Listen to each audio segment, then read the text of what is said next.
ఓం శ్రీమాత్రే నమః. ఆంజనేయ స్వామివారి మహాత్మ్యం 21వ భాగం. కేశవుని కథ. పూర్వం ఒక గ్రామంలో కేశవుడనే బ్రాహ్మణుడుండేవాడు. వేదాంగ పారంగతుడు, స్వధర్మాచరణ నిష్ఠుడు. పుత్రులు పౌత్రులతో భార్య విశాలాక్షితో సుఖజీవితం గడుపుతున్నాడు.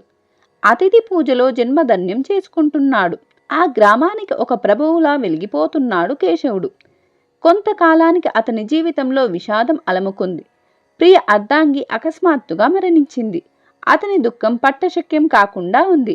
బాధ తట్టుకోలేక కాశీనగరం చేరాడు. అక్కడ నిత్యం గంగా స్నానంతో పవిత్రతను పొందుతూ విశ్వేశ్వరుణ్ణి దర్శిస్తూ అభిషేకం చేస్తూ విశాలాక్షీదేవి దర్శనంతో ఊరట చెందుతున్నాడు. కొంతకాలం కాశీలో గడిపి తర్వాత ప్రయాగ, గయా మొదలైన క్షేత్ర దర్శనం చేసి పితృకార్యాలను నిర్వహిస్తూ విద్యుక్త ధర్మాలన్నీ నిర్వహిస్తూ కొన్ని నెలలు గడిపి మళ్ళీ ఇంటి ముఖం పట్టాడు. ప్రయాణంలో ఒకరోజు చీకటి పడటంతో ఒక మర్రి చెట్టు కింద విశ్రమించాడు. ఆ వటవృక్షం చాలా పురాతనమే, ఊడలతో బాగా విస్తరించి ఉంది. అర్ధరాత్రి సమయంలో ఆ చెట్టును ఆశ్రయించుకున్న ఒక పిశాచం అందంగా ఉన్న కేశవుని తినాలని ఉబలాటపడింది. మనోహర సుందర యువతిగా మారి అతని దగ్గరకు వచ్చింది. శృంగార చేష్టలతో రెచ్చగొట్టడం ప్రారంభించింది. అతనికేమీ పాలుపోలేదు. యువతి, ఎవరు నువ్వు? అర్ధరాత్రి ఒంటరిగా ఇలా రావటం తగదు. వివాహం అయిందా? నేను భార్యలేని వాడను. నా అండదండలతో ఉండగలవా? నువ్వు ఒప్పుకుంటే నాతో నిన్ను మా ఊరు తీసుకుని వెళ్తాను అని చెప్పాడు. ఆమె అంగీకరించింది. వారిద్దరూ ఆ రాత్రి ఆనందంగా గడిపారు. మర్నాడు ఆ ఇద్దరు ఇంటికి చేరారు. కొంతకాలం ఆమెతో చక్కగా కాపురం చేశాడు. ఒకరోజు కేశవుని ఇంటికి దూరంగా ఒక చెట్టు కింద ధూళి దూసర దేహంతో రుద్రాక్షమాల ధరించి వ్యాఘ్ర చర్మాంబరధారి అయిన ఒక యోగి శిష్యులతో కనిపించాడు. కేశవుడు ఆయన్ను చేరి తన ఇంటికి వచ్చి ఆతిథ్యం స్వీకరించమని కోరాడు. సంతోషంతో ఆ యోగి శిష్యులతో కేశవుని ఇంటికి వచ్చాడు. లోపలికి వెళ్లి భార్యను రమ్మని పిలిచాడు.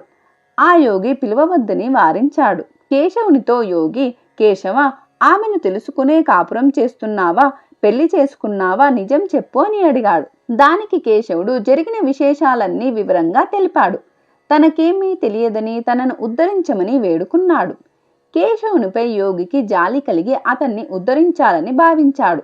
ఈమె విషయం నేను చెప్పను, నువ్వే గ్రహించు అని చెప్పి శ్రీరామ తారక మంత్రాన్ని ఉపదేశించి వెంటనే జపింప చేయించాడు.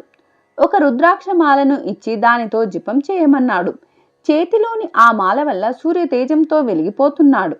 ఆమె భయపడి ఆ జపమాలను దూరంగా విసిరివేయమని కోరింది.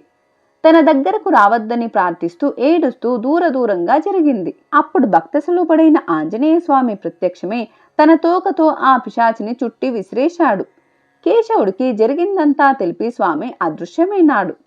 కేశవుడు యోగిని దర్శించి జరిగిందంతా తెలియజేసి తనను ఉద్ధరించమని వేడాడు.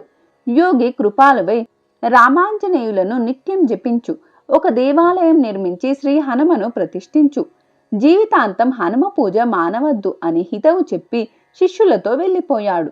యోగి ఆదేశించిన విధంగా కేశవుడు శ్రీ ఆంజనేయ స్వామి దేవాలయాన్ని నిర్మించి స్వామిని ప్రతిష్ఠించి యథావిధిగా పూజలు నిర్వహిస్తూ హనుమద్ భక్తులను ఆదరిస్తూ హనుమ కథలను వినిపిస్తూ హనుమద్ అనుగ్రహాన్ని సంపూర్ణంగా పొంది చివరకు ముక్తిని పొందాడు.